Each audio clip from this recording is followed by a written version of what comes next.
ಬೆಂಗಳೂರಿನಲ್ಲಿ ಮೊನ್ನೆ ನಡೆದ RBC ವಿಜಯೋತ್ಸವದಲ್ಲಿ 11 ಜನರು ಕಾಳ್ತೊಳ್ತಕ್ಕೆ ತೀರಿ ಹೋಗಿದ್ದಾರೆ. 40 ಜನರು ಏಟು ತಿಂದು ಆಸ್ಪತ್ರೆಯಲ್ಲಿದ್ದಾರೆ. ಕರ್ನಾಟಕ ಶೋಕವನ್ನು ಆಚರಿಸ್ತಾ ಇದೆ.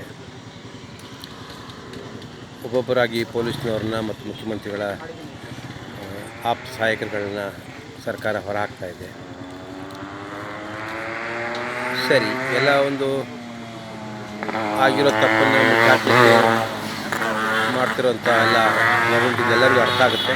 ಆದರೆ ಕರ್ನಾಟಕದಲ್ಲಿ ಇಂಥ ಒಂದು ಘಟನೆ ನಡೆದದ್ದು ಭಾಳ ದೊಡ್ಡ ದುರಂತವೇ ಸರಿ. ರಾಜ್ಯ ಸರ್ಕಾರ ಇದರ ಹೊಣೆ ಹೊತ್ತು ಅದು ಮುಖ್ಯಮಂತ್ರಿಗಳಾಗಲಿ ಅಥವಾ ಉಪಮುಖ್ಯಮಂತ್ರಿಗಳೇ ಆಗಲಿ ಅಥವಾ ಇನ್ಯಾರೇ ಆಗಲಿ ಅಧಿಕಾರಿಗಳನ್ನು ಅವ್ರವ್ರನ್ನ ಹೊಣೆ ಮಾಡ್ತೇನೆ ತಾವೇ ಸ್ವತಃ ಜವಾಬ್ದಾರಿ ತಗೊಂಡು ರಾಜ್ಯದ ಕ್ಷಮೆ ಕೇಳಬೇಕು. ರಾಜ್ಯದ ಕ್ಷಮೆ ಕೇಳಬೇಕು. ಹಸು ನೇಯ್ದಂಥ ಅಮಾಯಕರ ಕುಟುಂಬಗಳಿಗೆ ಆಸರೆಯಾಗಿ ನಿಲ್ಲಬೇಕು.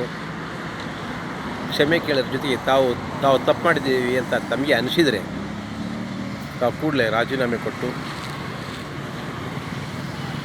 ಫ್ರೆಶ್ ಆಗಿ ಮತವನ್ನು ಯಾಚೋ ಅಂಥ ಸಂದರ್ಭವನ್ನು ಸೃಷ್ಟಿ ಮಾಡಬೇಕು.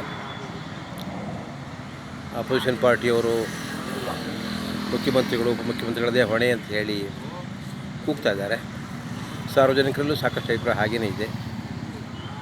ಇಂಥ ಸಂದರ್ಭದಲ್ಲಿ ಮುಖ್ಯಮಂತ್ರಿಗಳು ಉಪಮುಖ್ಯಮಂತ್ರಿಗಳು ಬೇಜವಾಬ್ದಾರಿ ನಡ್ಕೊಳ್ಳೋದು, ಪೊಲೀಸ್ ಅಧಿಕಾರಿಗಳನ್ನ ಹೊಡಿಲಿಕ್ಕೆ ಹೋಗೋದು ಅಥವಾ ತಾವು ಮಾಡಿರೋ ತಪ್ಪನ್ನು ಪೊಲೀಸ್ ಅಧಿಕಾರಿಗಳ ಮೇಲೆ ಹಾಕಿ ಅವ್ರಿಗೆ ಅವಮಾನಿಸೋದು ಸರಿ ಕಾಣೋದಿಲ್ಲ. ಕರ್ನಾಟಕದಲ್ಲಿ ಒಬ್ಬ ವ್ಯಕ್ತಿ ಮುಖ್ಯಮಂತ್ರಿ ಆಗಬೇಕು ಅಂತಂದರೆ ಅವರು ಕರ್ನಾಟಕದ ಮೊದಲನೇ ಪ್ರಜೆ ಹೌದು. ಆದರೆ ಅವರು ಕೂಡ ಕಾನೂನು ಚೌಕಟ್ಟಿನಲ್ಲಿ ಸಂವಿಧಾನದ ವ್ಯಾಪ್ತಿಯಲ್ಲೇ ವ್ಯವಹರಿಸಬೇಕಾಗುತ್ತೆ. ಈ ಕಾಲದಲ್ಲಿ ಅಪ್ಪನೇ ಮಗನಿಗೆ ಒಂದು ಕೈ ಎತ್ತಿ ಹೊಡಿಲಿಕ್ಕೆ ಈಗ ಹಿಂದೆ ಬಂದು ನೋಡ್ತಾನೆ. ಒಬ್ಬ ಟೀಚರು ಶಿಕ್ಷಕನ ಸ್ಥಾನದಲ್ಲಿರೋದು ಒಬ್ಬ ಟೀಚರು ಒಂದು ಮಗುಗೆ ಹೊಡಿಬೇಕಾದ್ರೆ ಹಿಂದೆ ಬಂದು ನೋಡ್ತಾರೆ. ಅದರಲ್ಲಿ ಒಬ್ಬ IPS ಅಧಿಕಾರಿನ ಅಥವಾ ಒಂದು ಮುಖ್ಯವಾದ ಸರ್ಕಾರಿ ಹುದ್ದೆಯಲ್ಲಿರೋಂಥ ಅಧಿಕಾರಿನ ಸಾರ್ವಜನಿಕವಾಗಿ ಮುಖ್ಯಮಂತ್ರಿಗಳು ಕೈ ಎತ್ತಿ ಹೊಡಿಲಿಕ್ಕೆ ಹೋಗ್ತಾರೆ ಅಂತಂದರೆ ಅವರ ಘನತೆಗೆ ಸರಿಯಾದ್ದಲ್ಲ. ಅದರಿಂದ ಕರ್ನಾಟಕದಲ್ಲಿ ಮುಖ್ಯಮಂತ್ರಿಗಳ ಬಗ್ಗೆ ಏನು ಒಳ್ಳೆಯ ಅಭಿಪ್ರಾಯ ಇತ್ತೋ ಆ ಅಭಿಪ್ರಾಯಗಳೆಲ್ಲವೂ ಕೂಡ ಮನೆ ತಳಪಾಯ ಸರಿಲ್ಲದೆ ಹೆಂಗೆ ಕುಸಿತ ಹೋಗುತ್ತೋ ಹಾಗೆ ಕುಸಿತಾ ಇದೆ.